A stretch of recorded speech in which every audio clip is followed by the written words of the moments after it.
Hi everyone, I am Dr. Vernita Glenn-White. I am the CEO and founder of Glenn-White Global Solutions, where we bring practical applications to complex situations. I am also a strategic transformational coach, where I work with high-level individuals, whether individually, personally, or in a group.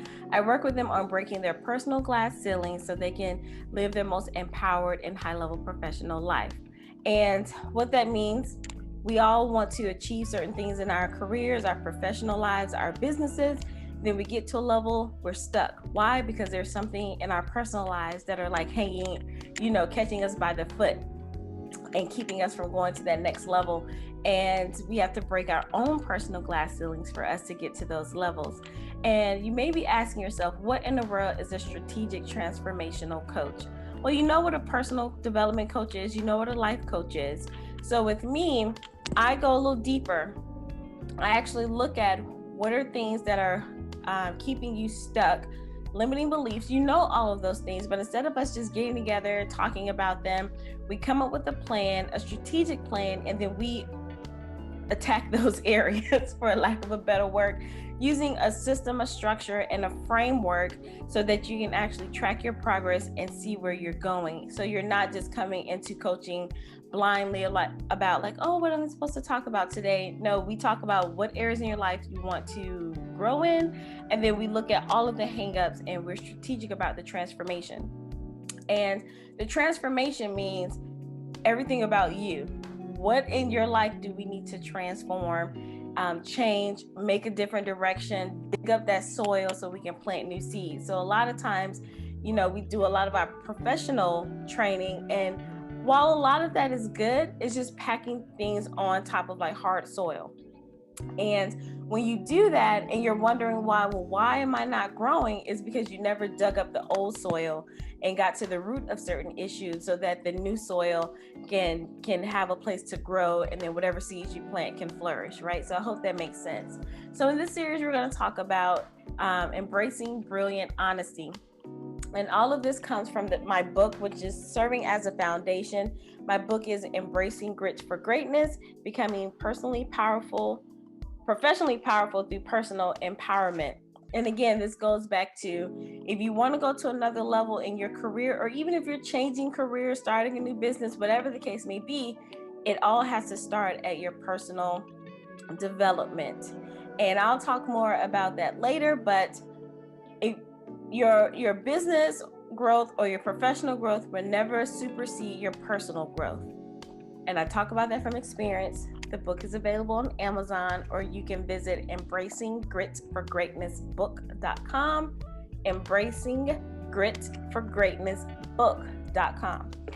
All right, so we're going to talk about embracing brilliant honesty. So let's get real for a minute. If you have these thoughts about some goals you want to accomplish. Now, I am big on looking at your personal life and professional life. The two have to go together. And for years, I only focused on my professional life. A lot of us are high achievers. We want to get to, climb that corporate ladder, climb that entrepreneur ladder, climb whatever ladder you want to climb in your career or professional space. But then we do a little bit at home, like we look at our family and our friends, and that's about it. I'll talk more about that, but life is more than just those two categories. So let's just, for the sake of time, just think about your professional life and personal life. Let's see, get a new position, lose weight. Okay, those are like two of the easiest things. So if you wanted to be at this new position, let's say you made this goal like probably 2 to 3 years ago, but you haven't made it there yet. Same thing with your weight. Then you have to ask yourself, you have to be really, really honest with yourself. Why haven't you accomplished either one of those goals? Be honest. Sometimes we like to blame other people. Oh, the job is keeping me down. The manager doesn't want me to move to the next level. They're looking for people that do X, Y, and Z instead of me. I'm always getting looked over, blah, blah, blah, blah. Same with weight. Oh, it's so hard. I don't have time to work out. I don't have time to meal prep. It's just so hard. I'm addicted to sweets. I'm addicted to carbs, whatever the case may be. While all of those can be true, those are not the reasons why you haven't gotten that promotion or you haven't released that weight, or insert whatever goal that you have on your list. To be honest, you have to first look at exactly where you are. You are here. Take a look at your life, and like from a 40,000 foot view. And just know this may sound harsh, but it's true. Everything that is happening to you right now is because of you, because of me, right? And I know it's like, for some people that can be like, oh wow, that's amazing. And for other people it's like, oh man, are you serious? Yes, but you want that to be the case. Why? Because if you caused it, you can change it. But you have to be honest about, do you really want to change it? I remember I had some goals on my list for like 2 or 3 years, probably 4 or 5 years at this point, if I'm thinking about it, as I'm thinking about it. And just like in 2020, I just had to say, really, V, these keep getting transferred over and over. Like, what's the deal? Then I realized I really don't want to accomplish these goals. They were just there because either somebody said it was a good idea, I saw someone else, they did it, or someone said, I think you would be great if you did, X, Y, and Z. And when I said that to myself, when I was honest with myself, it was like a weight lifted. And for years, I've been pursuing something I didn't really want, and you could see it showing up in my life, like in different areas. Things weren't going the way I wanted them to go, because instead of focusing on this path over here, I was focusing on this path, and this path was a struggle and made my life chaotic, and I could see that in my physical space. So the first thing is to be honest about what you really want. Tell the truth. If you don't want something, if you don't want to lose or release the weight, if you don't want this particular promotion, if you don't want this particular job, then say that. Because whomever is in your head saying you should, don't let people should you to death, right? Because at the beginning and end of the day, you are responsible for you. The other thing to look at about embracing brilliant honesty is looking at the issues. I talked a little bit about this, about like we like to blame other people, but other people aren't the problem. And let me be careful when I say this, because do I believe that there are people who genuinely block you? Absolutely. I've had that experience multiple times. So I'm not really talking about those experiences, because those, if you believe in God, I believe in God. God has to literally change those situations.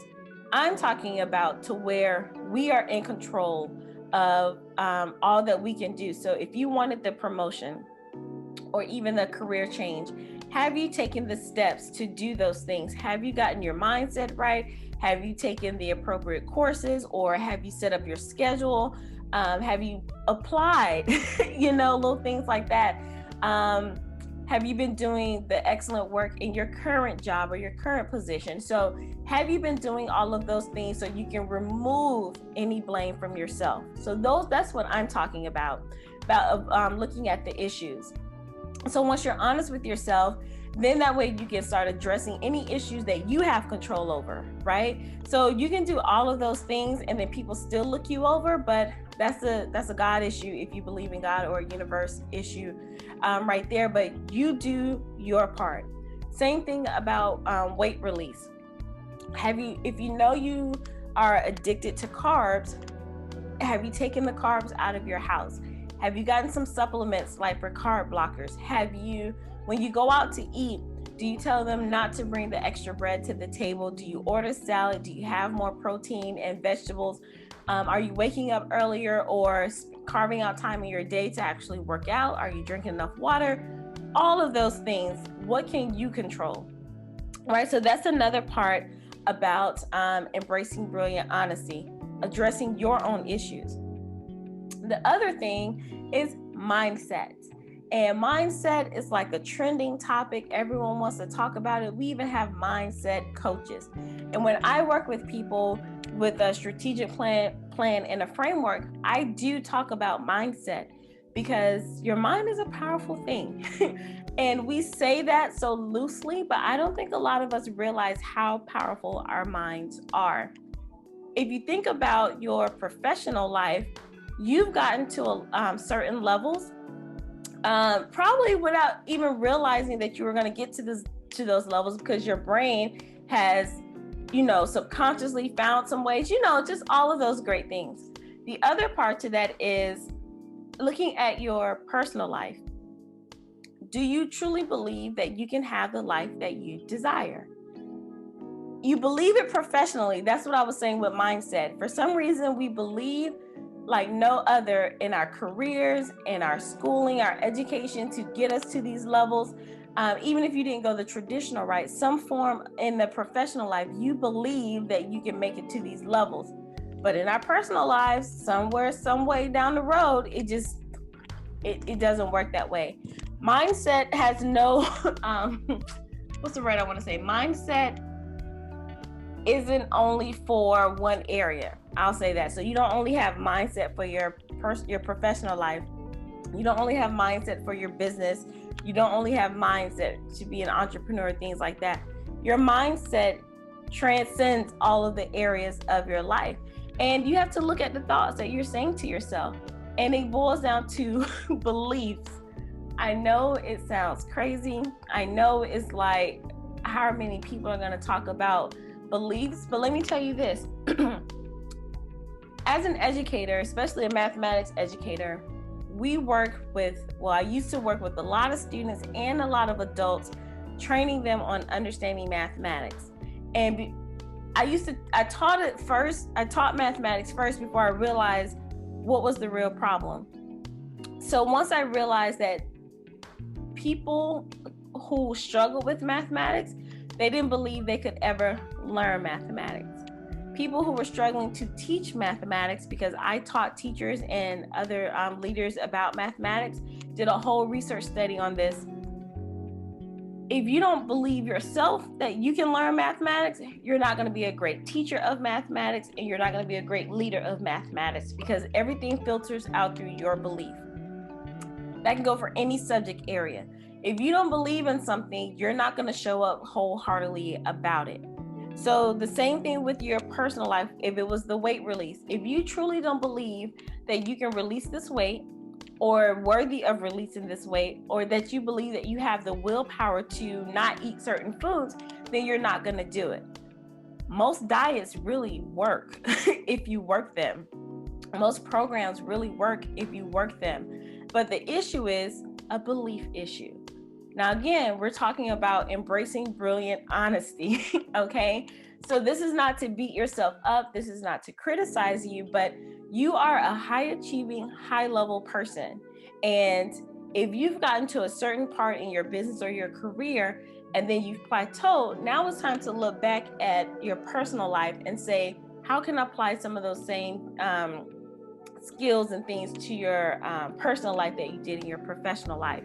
And then be honest about what you actually want. The next thing I want to talk about is, what are you willing to take on? Again, embracing brilliant honesty. What are you willing to take on? What are you willing to do? So if we're talking about the corporate ladder, and I can use my example of earning my PhD. I talk about this in my book. Again, I talk about it. So many people that I know, and this is not everyone in the world, but in the circles that I had at the time, everyone wanted to get an advanced degree. Everyone wanted to be doctor. And I'm not saying that I want to be doctor as this lifelong goal of mine. It really was spur of the moment, but hey, whatever. A goal can happen whether it's at the beginning of the year or a few months into the year is over. I made that decision in October of that year, and I had to turn in my application by December. But anyway, so everyone was talking about wanting to go get their doctor's degree, whether that was a PhD or an EDD.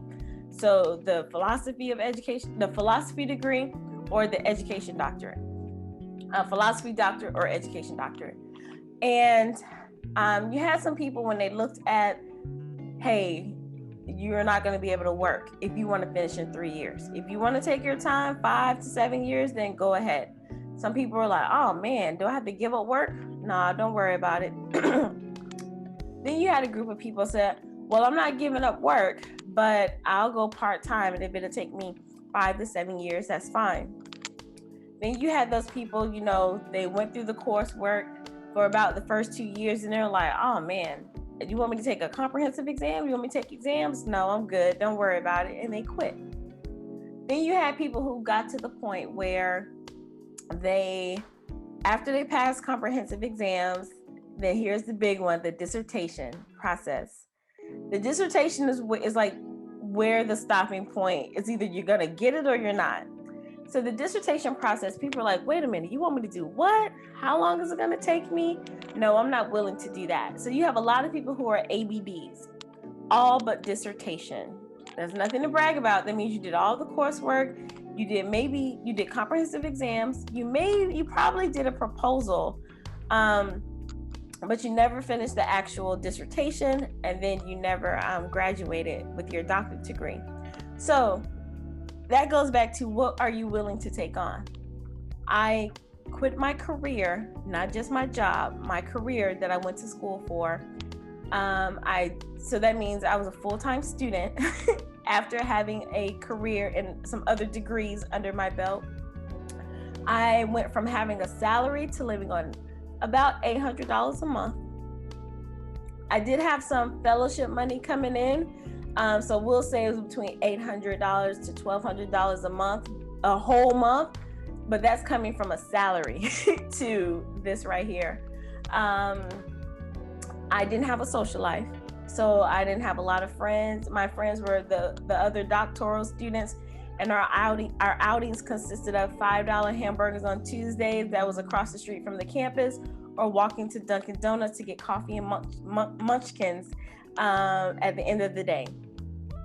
I didn't have a romantic life because most of my nights were spent on campus in our little doc suite till like 2 or 3 o'clock in the morning, or I was at home reading, writing, and researching. What else did I give up? I gave up time, energy, sleep, some self-esteem issues, my mental health. But anyway, I gave up all of those things, or I was willing to take on those things because I knew the end goal was I was going to be called doctor.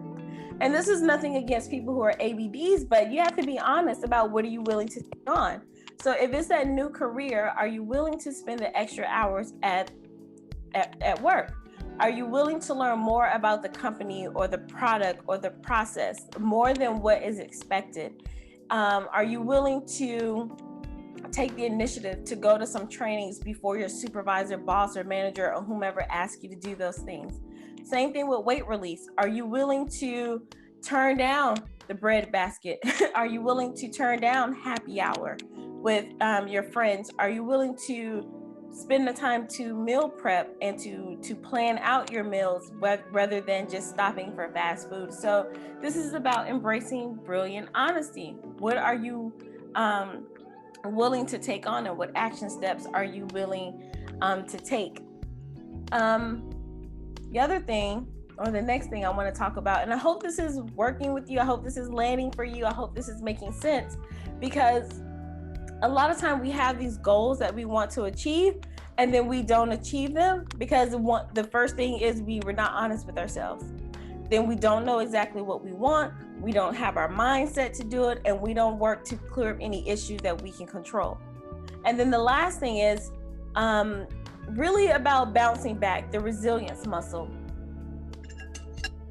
And I learned these, and I'm just going to read them off to you, and I'll just briefly talk about them. I talk about them in my book, but I learned them from my personal development coach about resiliency, and she likes to use it as the bounce back muscle. So I use it as the bounce back muscle. But your understanding muscle, your faith in self, take action, your know like I know muscle, your say yes muscle, your determination muscle, your forgiveness muscle, and your highest choice muscle. So the two that stood out to me were faith in yourself. Was that the one? No like I know, and then your highest choice. So when you have a goal, let's say you went through all of this, you know exactly what you want, you cleared up your issues, you got your mindset right, and then someone still tells you no, or you still haven't lost that weight, or insert whatever goal it is. And you primed yourself, I'm going to do whatever it takes, but then you got knocked down. You have to exercise like, no, I know this goal is exactly what I'm supposed to accomplish. I know this position is exactly what I'm supposed to have. I know that I'm supposed to release this weight, not just for vanity purposes, but for my health and safety. When you know, you are relentless and you go after it. I knew that I was going to graduate in 3 years with my PhD, regardless of what my chair told me, regardless of what things were looking like, regardless if it got to the end and it was like, this is the last day you can defend your dissertation before you spend a whole another year here. I was like, nope, I knew that I was going to finish, right? So exercising that muscle, know like you know, and that's part of having faith and belief in yourself. Know like you know that you are going to accomplish that goal. A lot of us don't accomplish because we don't truly believe that we can, we will, or that we should, right? And then the highest choice muscle. Are you operating at your highest choice? We all have choices. Some of us have like between 300 and like 700 choices a day. You know, I looked that up, a while ago. It probably is more now. But a lot of us have all of these choices in a day, from simple as what I'm going to eat, what I'm going to wear, to if I have to pay certain bills or go on this trip or make this decision about which career to take or not to take, all of those things. But operating at your highest choice, what is the most benefit for you? What is mostly aligned to the goal that you said that you wanted? So that's how you keep a good parameter around your highest choice. You keep your goals forever in your head. And then anytime a decision comes up, you have to go to your highest choice. But you don't have to, but it will behoove you to go to your highest choice. For example, if you're talking about the career, the next step in your career, people are like, hey, don't work on that project. Come out with us tonight. You can do that later, this, that, and the other. Well, have you reached your goal? Have you gotten the promotion? Then your highest choice is to be back and doing the work that you need to do, and you can catch them later. I'm just being honest. If it's for weight release and they're like, hey, we got birthday cake, come eat some cake with us, and you know that sweets are your issue, your highest choice is to say no and go and eat that apple or whatever piece of fruit, or just simply tell them no. Because in your mind, you know that you need to release these 10 or 20 pounds. So you're going to make choices from that angle, right? So I hope that makes sense. I hope that is landing for you. Let me know down below what your thoughts about that. So as I wrap up, I want you to really embrace your brilliant honesty. Go back and look at some of the goals that you've written down. True goals, not tasks. True goals that you've written down. And then look at some, and then see, have you been writing the same ones for the last 2, 3, 5 years? And then go through the steps. Be honest with yourself. Do you still want those goals? And guess what? If you don't want them, who's going to know? Nobody's going to know. Or even if they did know, who cares? It's your goal. You have the right to choose and change your mind. And then you get serious about that goal. You write out any issues that you're having that you think that are keeping you from your goal, or like anything that you can control, you go and fix that. And then you start working on your mindset and truly believing that you're worthy of accomplishing those goals, that you deserve to have those goals. And then you work on your bounce back, because even with all of those things in place, there's no guarantee that things are going to happen within a month, 5 months, a year, 2 years.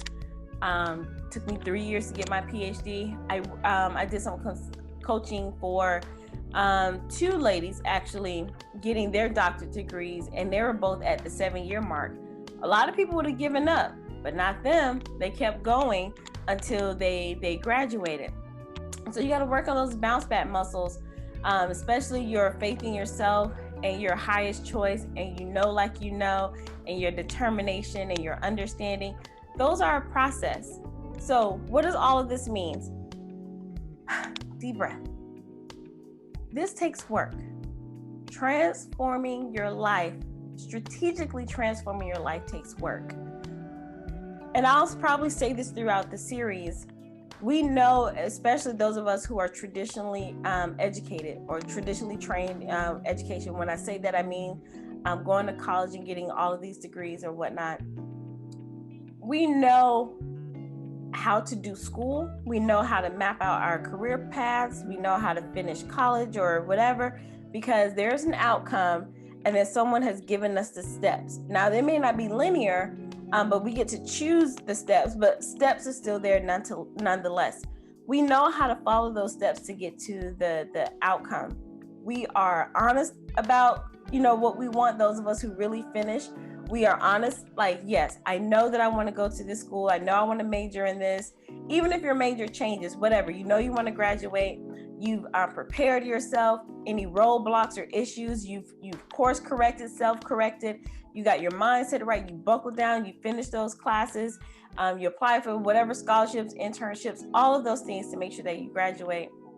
And then even if you failed a course or didn't get the grade that you wanted, didn't get the internship that you wanted, you kept going, you bounced back, and then you eventually finished that goal.